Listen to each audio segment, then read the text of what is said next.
The morning he set that necklace box on my pillow, I already knew it wasn't a gift. It was an apology dressed up as jewelry, and I had learned by then that Marcus never apologized for free. My name is Elena. His name was Marcus. And by the time you finish this, you will understand why I kept a folder labeled recipes on a laptop that had nothing to do with cooking. 3 nights earlier, I had told him I wasn't signing the refinancing papers for his brother's restaurant. We had discussed it before. I had been clear. He smiled the way he always smiled when he had already decided my answer didn't matter. What happened after I said no, I will describe once. He didn't hit me. Marcus was smarter than that, or thought he was.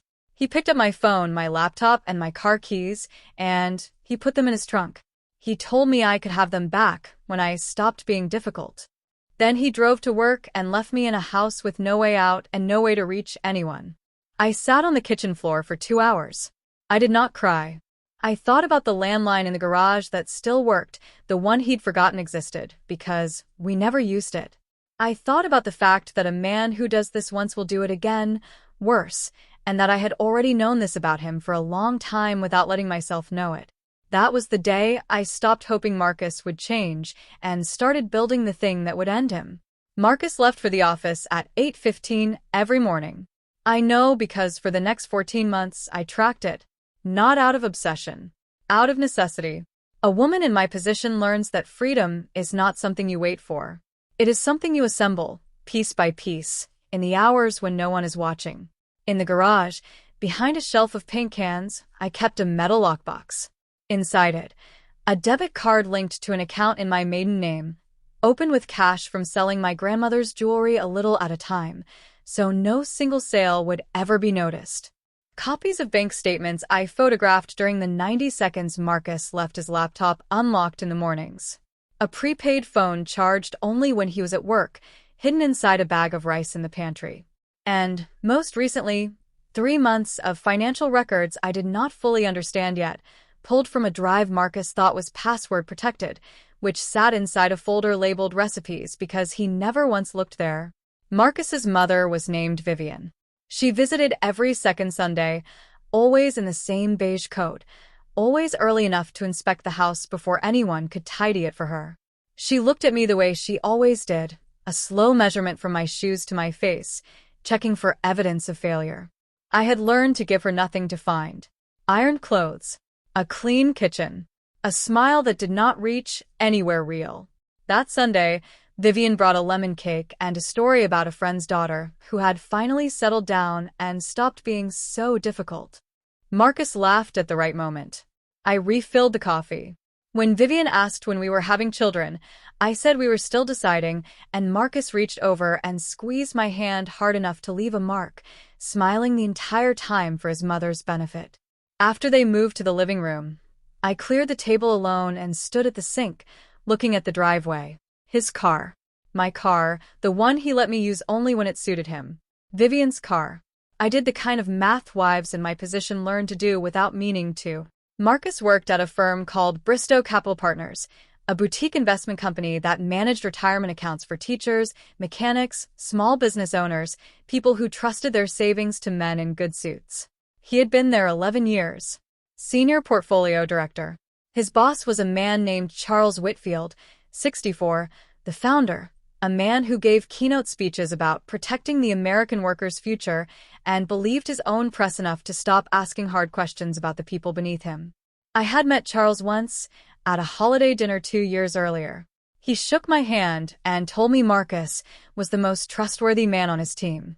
I remember smiling and saying nothing, because at that point I already suspected otherwise, and I did not yet have proof.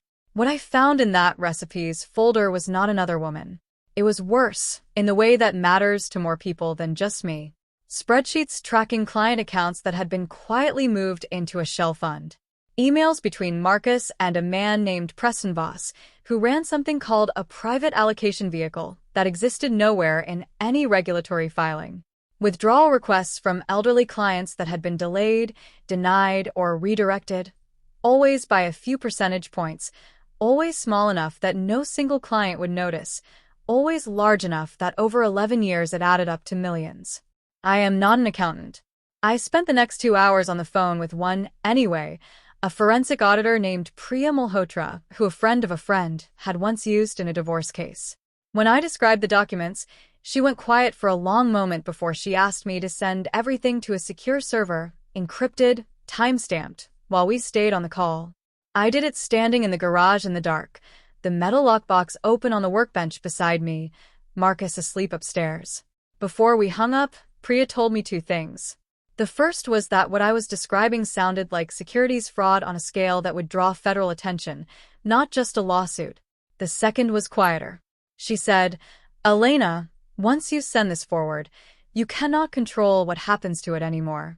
Are you certain this is what you want?" I told her I had been certain for over a year. I had simply been waiting until I was safe enough to survive being certain out loud. The next morning after Marcus left, I made 3 calls.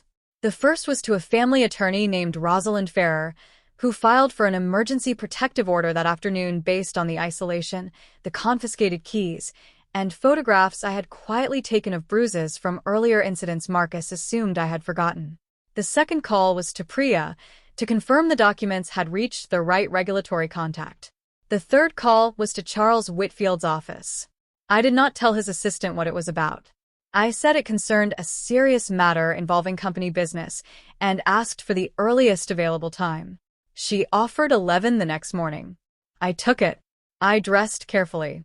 A gray blazer, hair back, no jewelry except the necklace Marcus had left on my pillow 3 days earlier, which I wore that day for a reason only I understood. The faded mark on my wrist from where he'd gripped it in front of his mother was still visible if you looked closely. I did not cover it. Bristow Capital's offices occupied the 18th floor of a downtown tower. I arrived 10 minutes early. Charles's assistant, a young man named Theo, offered me water. I accepted. At 11 exactly, I was led into a corner office with a view of the harbor. Charles stood when I entered, the old habit of a man raised to perform manners for women he did not actually respect. He gestured to the chair and waited for me to sit first. He recognized me immediately this time. I watched something shift behind his eyes as he took in my face, my posture, the mark on my wrist. "You're Marcus's wife," he said. "Yes," I said, and placed a sealed folder on his desk, sliding it toward him without another word. He opened it slowly. "Read the first page." Then the second.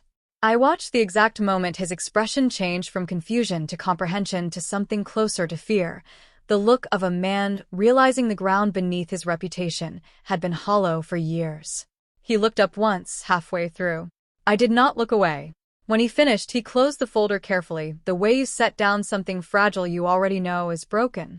Then he reached for his phone. I stood before he could dial, told him copies had already been filed with the Securities and Exchange Commission and with my attorney, and thanked him for his time. I did not wait to see who he called first. Outside the building, I stood on the sidewalk in the cold for a long moment, not to collect myself. I was already collected. I stood there because I wanted to remember exactly how it felt. The folder leaving my hand, the particular silence of a room where a powerful man understands, all at once, that he has been protecting the wrong person for over a decade. Marcus called at 1:40. I let it go to voicemail. He called 4 more times before 3 o'clock. At 3:12, he sent a single text. "What did you do?" Not a question. He already knew.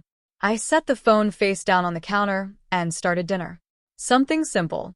Rice, the same bag I'd hidden a phone in for over a year, now empty of secrets because it no longer needed to hold any. I thought about Vivian's lemon cake plate still sitting in our refrigerator and how she would not be coming back for it. There was one thing left to finish, and it mattered more than anything before it. I was already seated in Charles Whitfield's office when Marcus arrived for what he believed was a routine afternoon meeting. He was straightening his tie when he opened the door, performing confidence for a room he thought still belonged to him. He saw Charles first. Then he saw me. The color drained from his face the way water leaves a cracked glass, slow and then sudden. His eyes moved to the folder open on the desk, to the fading mark on my wrist, then back to my face. I did not look away. I did not smile. I simply held his gaze the way you hold something that has finally, completely, lost its power over you. Sit down, Marcus, Charles said. Close the door first. He closed it. He sat in the only chair left, the smaller one, facing both of us. Rosalind had filed the protective order and the emergency asset freeze that morning, hours before Marcus ever walked into that building. It was finished before he understood there was anything left to fight. The most dangerous thing you can do to a man like Marcus is let him believe he still controls a story that you finished writing months ago, in a garage, in the dark, with a lockbox and a bag of rice and a patience he mistook for weakness. He came home that evening for one suitcase. He left the necklace box on the counter, empty. He did not take Vivian's lemon cake plate. I did not offer to mail it to her.